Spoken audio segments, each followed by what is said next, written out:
Okay, Bill, to start out with, I wanted to touch upon something that you did mention in your letter, and that's President Obama's job plan, which he named the American Jobs Act. He presented it to a joint session of Congress earlier this month, and it involves $447 billion of additional spending, which is slightly higher than the $300 billion that was originally predicted. As you correctly predicted, it did involve an extension of the payroll tax and some modified extensions of the unemployment benefits. It also included $140 billion in investments in education mostly, some infrastructure, transportation, and wireless initiatives, in addition to a few housing initiatives such as rehabilitation of vacant properties. Are these the type of investments that are going to help us grow more competitive in the global market and also create new jobs? Well, the short answer to your question, Michelle, is I don't think so. But let's give a little background to explain what I mean by that response. You know, first of all, the $447 billion, yes, it was considerably higher than I was expecting or others were expecting. I think it's useful to decompose the number into its key parts. And so as you mentioned a moment ago, part of it is simply an extension of the payroll tax reduction, but it's increased from a 2% to a 3.1%.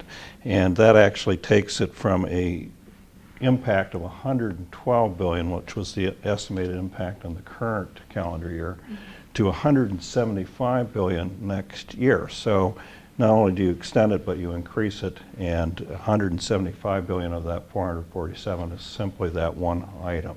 So it's more cash in people's pockets to spend. Then, in addition to that, the new one, which is also part of the payroll tax, but it's the part that the employers pay, is to give them a reduction too. So now the employers will get a reduction in the amount that they have to contribute, and that's worth about $65 billion for next year if it gets enacted. All right. So now you put those two pieces together, 175 and 65, and you have over half of the stimulus is just in really reducing the payroll tax. Right. Now, before I go on, I just want to comment about we've had the experience of the payroll tax being reduced already this year. And most of it, because of the way in which it occurs at the front end of the year. You know, Social Security gets paid up pretty quickly for higher wage earners. And what has the economy done this year? Not very much. It's actually Right. been slowing, and GDP is less than 1% growth in the first half of the year. So you have to ask the question, what stimulative effect has putting more money in the pockets of employees done? And so one of the things I'll just simply point out is that when you spend billions and billions of dollars, they don't have necessarily $1 to the next dollar the same impact in stimulating the economy. And it looks like the payroll tax deduction, which was supposed to go immediately into spending, has probably gone more into debt reduction, savings, things of that sort. And so it has not been a very effective stimulus. Now, to come back to your question about, in the long run, what gets the economy going? Well, in the long run, what we need to do is rebuild the infrastructure of this country. And that, to me, that means things like, education, job retraining, bridges, schools, infrastructure, research, things of that sort. And yes, part of the stimulus jobs bill is aimed at those kinds of things. It's supposedly about, let's see what my notes say here, about $145 billion is aimed at those kinds of things. $50 billion would be spent in 2012, and $100 billion would be then spent in further years. And that's actually one of the issues with that kind of spending, is it doesn't have immediate impact because you're putting into programs that need to be developed over time. And over time, when you invest in research, you will get benefits out of that research, which will change productivity and things of that sort, and that will strengthen the economy, but it's not immediate. Right. Okay, it's not immediate, and that's part of the tension here, is when unemployment is high and people are angry and they're depressed, which is all true right now. Absolutely. Then there's this pressure to do something and do it quickly and get things turned around. But then we look at the record and we see that, well, we did it and not much happened, you have to question, is that the right strategy? What we do also know is there's been a consequence of these quick stimulus actions that don't seem to have had much impact, and that is they build up the budget deficit, and we'll talk about that in a moment. But I just wanted to point out that there is this tension between short-term and long-term. In the long term, rebuilding the foundation of the economy, which means investing in education, research, infrastructure, having that solid foundation, creates a platform for good, strong growth in the future. If we neglect that and we keep spending money just to spend, Right. it will have long-term consequences that are not healthy for the economy. And don't But provide in the the- benefits that everybody is looking for Right. immediately. So I'm just saying that the jobs bill does a little of that, but not very much. And most of the stimulus, most of the $447 billion really is aimed at more of the same, which doesn't appear to have worked too well today.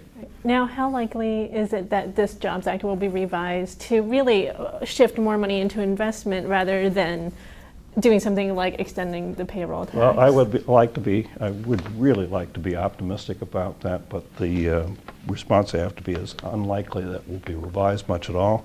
And in fact, it's worse than that. It's unlikely that many of the things the president proposed will even be enacted in the first place. Right, absolutely. And I think that recent history has told us that this is the direction it's going to go in.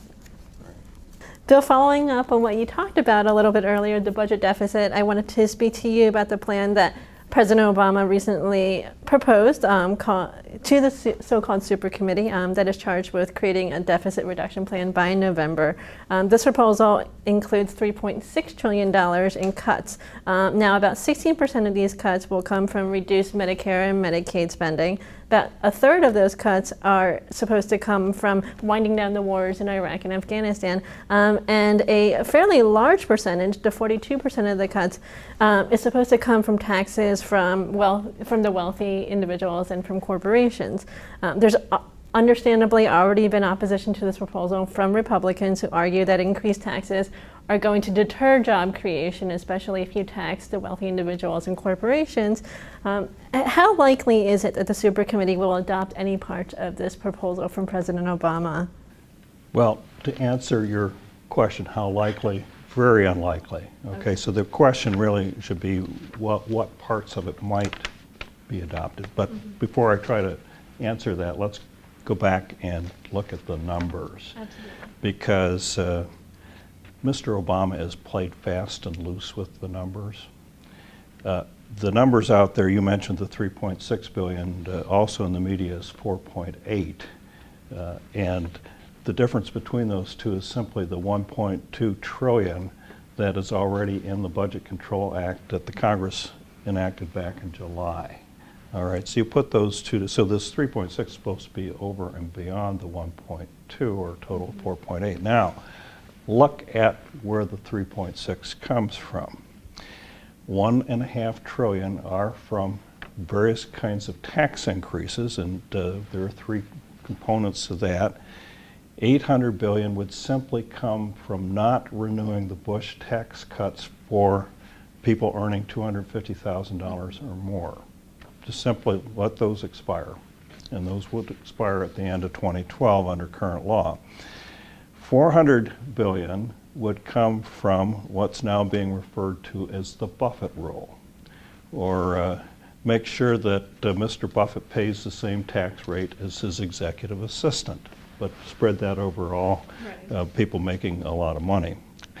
And then the remaining 300 billion to make up that 1.5 trillion would come from various and sundry places, such as taxing carried interest on hedge funds, reducing other types of loopholes, but all of them are tax increases.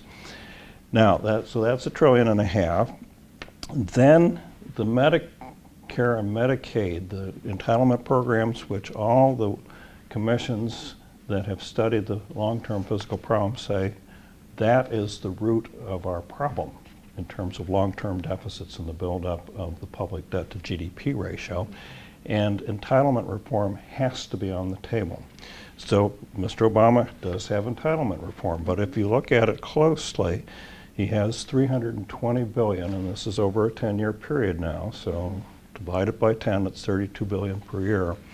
Comes out of Medicare and Medicaid combined, and it doesn't affect the benefits for anybody. It is assumed to be taken care of by reducing payments to providers. All right? So it's really not addressing what everybody that studied this says is the fundamental real problem, is that the benefits themselves are too high and are unsustainable as the demographics change. So you can say, hey, he's put it on the table, but has he really? Right. In a serious fashion. The numbers are there, but right. The root of the problem might not be. Then 1.1 trillion that's in this 3.6 number that is simply an assumption about the war costs in Iraq and Afghanistan go away. Well, those are already in the Congressional Budget Office baseline. So this wasn't a really new. So putting those in is almost like double counting. All right.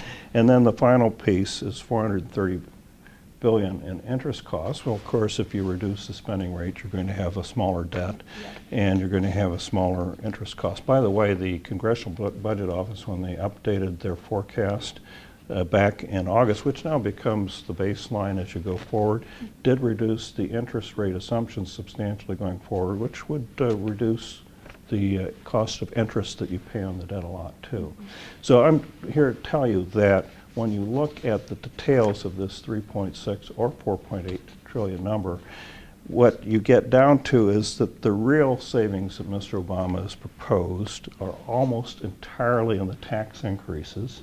There is a little bit in other reductions in mandatory spending, but not much, and pretty much what there is all embedded in what was already incorporated into the 1.2 trillion or 1.5 trillion in the Budget Control Act. Right. So the Republicans are basically right to point out that Mr. Obama is not really coming to the table seriously. And indeed, one could be cynical about this and say, hey, this is simply the opening guns on the presidential election. We are in that season. It has commenced, and Mr. Obama's adopted a particular point of view, which the political commentators would say is really solidifying his core base of support, which is that part of the Democratic Party that's on the left or the liberal wing that's very, very much in favor of tax increases, particularly against for the wealthy. And you know, he added then in submitting this that if there are not tax increases, that he would veto anything that might come out of the super committee. All right. So this, I think you have to look at it more as an opening campaign as opposed to serious negotiation. Now, where the super committee goes with this remains to be seen, but we have to understand that if they do nothing, which is a possibility, or if they do very little, which is also a greater possibility. So experts that I talked to suggest they will not make it to the 1.2 trillion by November 23rd. More likely they'll make it to 300 to 500 billion. Out of Out what of types the of cuts? 1.2 trillion is in the Budget Control Act, and the way the Budget Control Act works, Michelle, is if you don't get to the 1.2, then the difference becomes an automatic across-the-board reductions that begin in 2013. It's very onerous, it's pretty blunt, and it was intentionally made that way to try to keep the legislators' feet to the fire. But right now I would have to say that I don't think they're going to get to the 1.2 trillion. I don't think the president's jobs proposal actually adds to that problem because it's spending more money, not less, and it's going to be very hard to get there. So I think odds are that you get to November 23rd, you don't have this kind of grand compromise. I would really love to be wrong on that one.